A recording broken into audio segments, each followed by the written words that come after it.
আসসালামু আলাইকুম, সবাইকে শুভেচ্ছা। আপনারা কি এই ফলটা দেখে চিনতে পারছেন? অনেকেই হয়তো চিনবেন না, কেউ কেউ হয়তো চিনতে পারেন। এটি হচ্ছে এলাচ। এলাচ বলতে আমরা তো দুই ধরনের এলাচ জানি, একটা বড় এলাচ আর একটা হচ্ছে ছোট এলাচ। তো এটা হচ্ছে ওই যে বড় জাতের যে কালো এলাচ, সেই কালো এলাচ এবং সেই এলাচ দেখেন ওই গাছের গোড়া থেকে মাটি ভেদ করে উঠে কিভাবে ফল হয়েছে এবং দেখতে খুবই চমৎকার লাগছে। এটি দেখার অভিজ্ঞতা আমারও প্রথমবার হলো।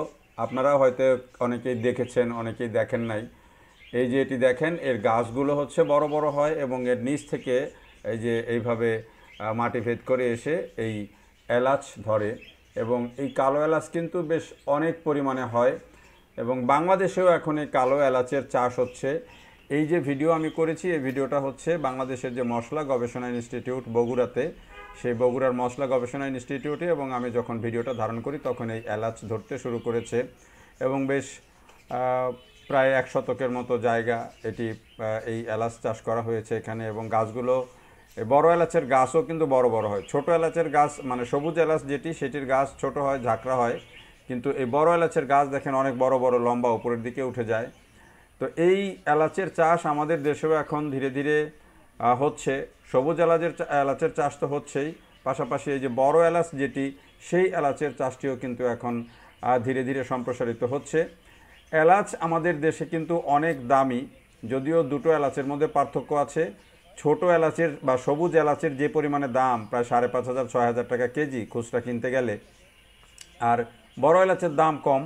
বড় এলাচের যেহেতু ব্যবহারও কম, ছোট এলাচ সব ধরনের খাবারের মধ্যে ব্যবহার করা হয়, সেটি মিষ্টি জাতীয় খাবার হোক বা ঝাল জাতীয় খাবার হোক, সেগুলোতে ব্যবহার করা হয়। আর এই যে বড় এলাচ যেটি কালো এলাচ, সেটি কিন্তু সাধারণত একটু বড় রান্নায় সেগুলো ব্যবহার করা হয়। যদিও উপকারের দিক থেকে মানে অ্যান্টিঅক্সিডেন্ট কিন্তু এই বড় এলাচের মধ্যে অনেক বেশি। এবং এলাচ আপনারা জানেন যে শুধুমাত্র এই খাবারের জন্য ব্যবহার করা হয় না, এগুলো বিভিন্ন প্রসাধন সামগ্রীতে, তারপরে বিভিন্ন ফার্মাসিউটিক্যাল বিভিন্ন উৎপাদনে কিন্তু এই এলাচের ব্যবহার রয়েছে। যদিও আমাদের দেশে এলাচের উৎপাদন এখন পর্যন্ত তেমন উল্লেখযোগ্য না। আমাদের আশপাশে ভারতে প্রচুর পরিমাণে এই ছোট এলাচ বড় এলাচ দুটি উৎপাদন হয়, বিশেষ করে হিমাচল এই অঞ্চলটাতে। নেপালে প্রচুর পরিমাণে হয়। আমাদের দেশে এলাচ উৎপাদনের জন্য উপযুক্ত জায়গা হচ্ছে আমাদের যেই সিলেট এবং চট্টগ্রামের যে পাহাড়ি অঞ্চল, সেই অঞ্চলে আমাদের দেশে এলাচ ভালো হওয়ার কথা এবং ভালো হয়। যদিও ব্যাপক পরিসরে আমাদের দেশে চাষ হয় না এখনও, কিন্তু এই যে মশলা গবেষণা ইনস্টিটিউট, এটি একটা সমতল জায়গা এবং এই সমতল জায়গাতেই কিন্তু এই এলাচের চাষ করা হয়েছে। তো মজার বিষয় হলো যে এখানে এলাচ হচ্ছে, হয়তো আরও বেশি হবে যখন গাছের বয়স বাড়বে। এটিতে 2 বছর বয়স থেকেই ফল ধরা শুরু করে, কিন্তু এটি আবার 3 বছর পার হলে কিন্তু এতে ফলের পরিমাণ ধীরে ধীরে বাড়তে থাকে, ফল বেশি পরিমাণে ধরতে থাকে। এর জন্য একটু আর্দ্র ছায়াযুক্ত জায়গা প্রয়োজন হয়, মাটির কিছু গুণাবলী প্রয়োজন হয় সেটি।